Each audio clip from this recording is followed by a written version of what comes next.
ሰላም ጤና ይስጥልኝ የተወደዳችሁ የሰለዳ ሚዲያ አድማጭ ተመልካቾቻችን እንዴት ቆያችሁ? ለዕለቱ መራርጠን ወደ እናንተ ለማድረስ ያዘጋጀናቸው አዳዲስ ትኩስና ወቅታዊ መረጃዎችን ይዘን ቀርበናል። መረጃዎቻችን እየተከታተላችሁ እስከ ፕሮግራማችን ፍጻሜ ከኛ ጋር እንድትቆዩ ከወዲሁ በታላቅ አክብሮት ጋብዛለሁኝ። ጽምዶ በአክራፊዎችና በፖለቲካ ከሳሪዎች የተደራጀ የባንዳዎች ስብስብ ነው ሲሉ ጀነራል ገብረ እግዚአብሔር በየነ ወዲያንጥሩ ገለጹ።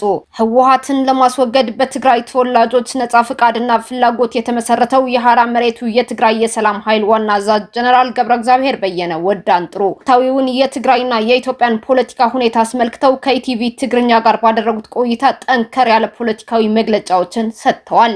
የሰላም ኃይሉ ዋና አዛዡ በሰጡት መግለጫ የፕሪቶሪያውን የሰላም ስምምነት አስፈላጊነት ከፌደራል መንግስት ጋር ያለው ቅንጅት እንዲሁም ጽምዶና ህወሓት ባሏቸው አካላት ላይ ጠንካራ ትችታቸውን ሰንዝረዋል። ጀነራል ገብረ እግዚአብሔር በየነ ወዲያንጥሩ የፕሪቶሪያው የሰላም ስምምነት ከማንም በላይ የትግራይን ህዝብ ከከፋ ጥፋት የታደገ ታሪካዊ ክስተት መሆኑን አስገንዝበዋል። ስምምነቱ ትናንትና በክፉ ቀን በትግራይ ህዝብ ላይ ቂማቸው ለመወጣት አድብተው የነበሩ ኃይሎችን ሴራ ያከሸፈና ቀጠናውን ወደ ሰላም የመመለስ ትልቅ ስኬት መሆኑንም አክለው ገልጸዋል። ዋና አዛዡ በአሁኑ ወቅት ከህወሓት ጋር በማበር ላይ ይገኛል ያሉትን ጽምዶ የተባለውን ስብስብ የአክራፊዎችና የባንዳዎች ስብስብ ሲሉ ፈርጀውታል። የጽምዶ ቡድን ከፕሪቶሪያው ስምምነት በኋላ የግል ፍላጎታቸው ያልተሳካላቸው አክራፊዎች በፖለቲካው ዓለም የከሰሩና የመጥፊያ ሰዓታቸው የደረሰ ኃይሎች ጥምረት መሆኑን የገለጹት ጀነራል ወዲያንጥሩ ስብስቡ የቀጠናውን ሰላም ለማወክ የተደራጀ ነው ብለውታል። ይህ የጽምዶ ስብስብ አሁን ካለው ዓለም አቀፋዊ የፖለቲካ አሰላለፍና ተጨባጭ እውነታ ጋር አብሮ የማይራመድ ቆሞ የቀረና ኋላ ቀር ሲሉም ጀነራሉ ወቅሰውታል። በትግራይ ላይ በድጋሚ ጦርነት እንዳይቀሰቀስና የህዝቡ ሰላም ማስተማማኝ እንዲሆን ጥሪ ያቀረቡት ጀነራል ወዲያንጥሩ ህወሓትን መዥገር ሲሉ በመጥራት ከህዝቡ የመነጠያ ጊዜው አሁን መሆኑንም አሳስበዋል። የተገኘውን ሰላም ዘላቂ ለማድረግም የትግራይ የሰላም ኃይል ከፌደራል መንግስት ጋር በከፍተኛ ቅንጅትና ቁርጠኝነት እየሰራ እንደሚገኝ ዋና አዛዡ ጀነራል ገብረ እግዚአብሔር በየነ ወዲያንጥሩ በቃለ ምልልሳቸው ላይ በይፋ አረጋግጠዋል።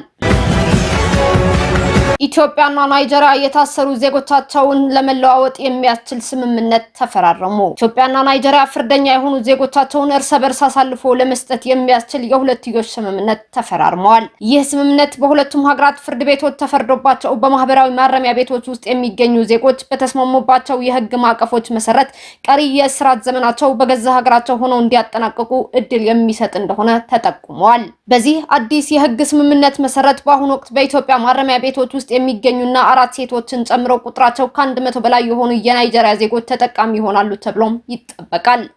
የሁለቱም ሀገራት መንግስታት ይፋ እንዳደረጉት ይህ ስምምነት በዋናነት የታራሚዎችን ማህበራዊ ተሃድሶ ለማገዝ ታስቦ የተዘጋጀ እንደሆነም ገልጸዋል። እስረኞች ቀሪ የቅጣት ዘመናቸው በገዛ ሀገራቸው ሲያሳልፉ ለቤተሰቦቻቸውና ለቀራቢ ማህበራዊ ትስስራቸው ቅርብ እንዲሆኑ ስለሚያደርግ ከእስር በኋላ ወደ ማህበረሰቡ በቀላል ለመቀላቀልና ስነልቦናዊ ድጋፍ ለማግኘት ከፍተኛ እገዛ ይኖረዋል ተብሎም ይጠበቃል። ስምምነቱ በሁለቱ የአፍሪካ ግዙፍ ሀገራት መካከል ያለውን የህግና የዲፕሎማሲ ትብብር ይበልጥ እንደሚያጠናክረውም ተመላክቷል። ደቡብ አፍሪካ ከሀገራችን መውጣት አለባት ያሉ ሰልፈኞች የኤምቲኤን ዋና መስሪያ ቤትን ወረሩ።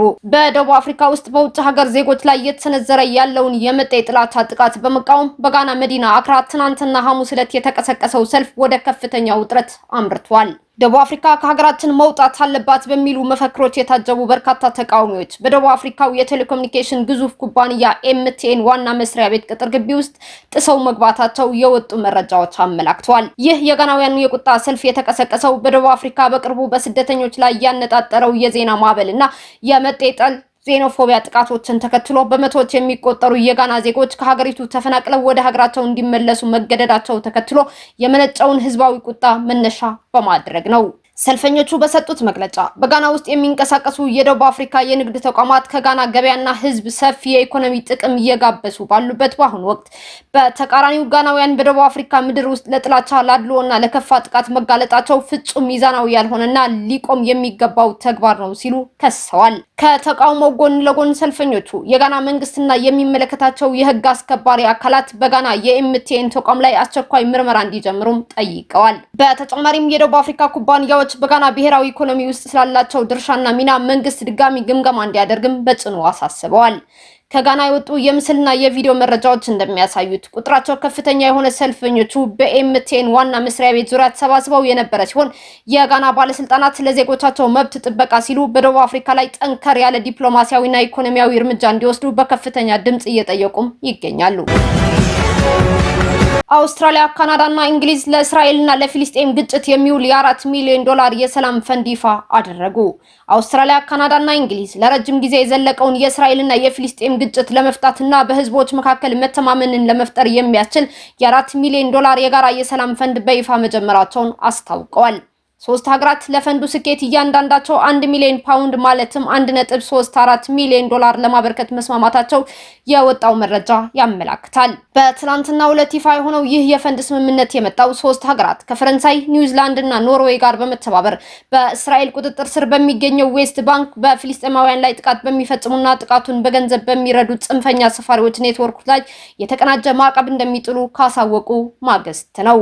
የእንግሊዝ የውጭ ጉዳይ ሚኒስተር ኢቬት ኩፐር የፈንዱን መጀመር አስመልክቶ በሰጡት መግለጫ የመካከለኛው ምስራቅ ዘላቂ ሰላም፣ ፍትህና ደህንነት ሊረጋገጥ የሚችለው በሁለት መንግስታት መፍትሄ ላይ ብቻ መሆኑን አስገንዝበዋል። ሚኒስትሩ አክለውም ሀገራቱ ከእስራኤል መንግስት ጎን ለጎን ለፍልስጤም መንግስትነት እውቅና የሰጡት ለዚሁ ዓላማ እንደሆነም ገልጸዋል። ብዙውን ጊዜ የመካከለኛው ምስራቅ ሰላም እንደ ዓለም አቀፍ ዲፕሎማሲ ጉዳይ ብቻ ተደርጎ ይታያል ያሉት የውጭ ጉዳይ ሚኒስትሯ፣ ይሁን እንጂ እስራኤላውያንና ፍልስጤማውያን አሁንም በግጭትና በአመጽ ውስጥ እየቀጠሉ በመሆናቸው በሁሉም ወገኖች መካከል ውይይትን፣ ሰላምንና መተማመንን የሚገነቡ ሲቪል ድርጅቶች መደገፍ የግድ ይላል ብለዋል ውጭ ጉዳይ ሚኒስትሯ።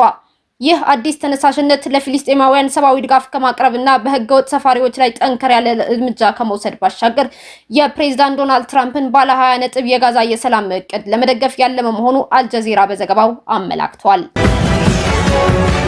ትራምፕ ስምምነት ላይ ደርሰናል ሲሉ ኢራንም ገና መቋጫ አላገኘም ስትል አስተባበለች።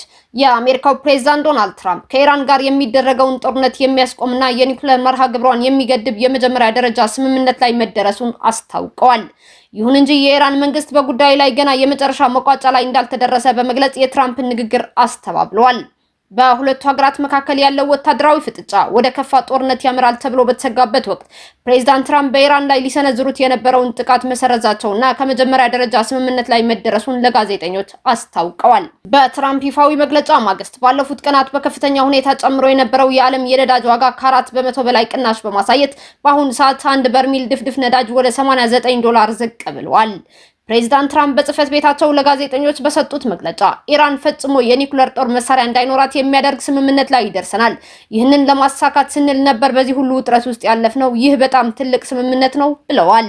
የስምምነቱ ሰነድ ተዘጋጅቶ ሲያበቃ ሁለቱ ሀገራት ምናልባትም አውሮፓ ውስጥ በጣም በፍጥነት ፊርማቸው እንደሚያኖሩም ትራምፕ አክለዋል። ፕሬዝዳንቱ አክለውም በጦርነት ምክንያት ተዘግቶ የቆየውና ለዓለም የነዳጅ ንግድ ወሳኝ የሆነውን የሆርሙዝ ባህር መተላለፊያ መስመር ስምምነቱ ከተፈረመ በኋላ ወዲያውኑ እንደሚከፈት አስታውቀዋል። በጉዳዩ ላይ ከእስራኤልና ከመካከለኛው ምስራቅ አጋር ሀገራት ጋር መነጋገራቸው የጠቀሱት ትራምፕ አጋሮቻቸው በውጤቱ ደስተኛ መሆናቸውን ገልጸዋል። የእስራኤሉ ጠቅላይ ሚኒስትር ቤንጃሚን ኔታንያሁ ለትራምፕ ያላቸው አድናቆት የገለጹ ሲሆን ስምምነቱ የኢራንን የዳበረ ዩራኒየም ማስወገድ፣ የዩራኒየም ማበልጸጊያ ተቋማትን ማውደም፣ የሚሳኤል ምርቷን መገደብና በቀጠናው ላሉ ታጣቂ ቡድኖች የምታደርገው ድጋፍ ማቆም የሚሉ ነጥቦችን እንደሚያካትትም ይፋ አድርገዋል። በሌላ በኩል የኢራን የውጭ ጉዳይ ሚኒስቴር ቃል አቀባይ ኢስማኤል ባጋይ ለሀገራቸው ብሔራዊ ቴሌቪዥን በሰጡት መግለጫ ከአሜሪካ ጋር ሙሉ ስምምነት ላይ ተደርሷል መባሉን ግምታዊ ሲሉ አጣጥለውታል። ቃል አቀባዩ ጉዳዩ ገና ከመደምደሚያ ላይ እንዳልተደረሰ አስገንዝበዋል። እንደ ቃል አቀባዩ ገለጻ የሚፈረመው የመግባቢያ ሰነድ ቢጠናቀቅም ዋሽንግተን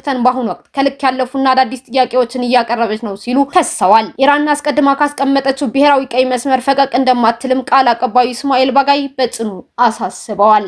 እስካሁን አብራችሁን ከኛ ጋር ስለነበራችሁ እያመሰገንኩኝ በሌሎች መረጃዎች እስክንመለስ እንደተለመደው የሶለዳ ሚዲያ ቤተሰብ በመሆን ላይክ፣ ሼር፣ ሰብስክራይብ ማድረጋችሁን አትርሱ።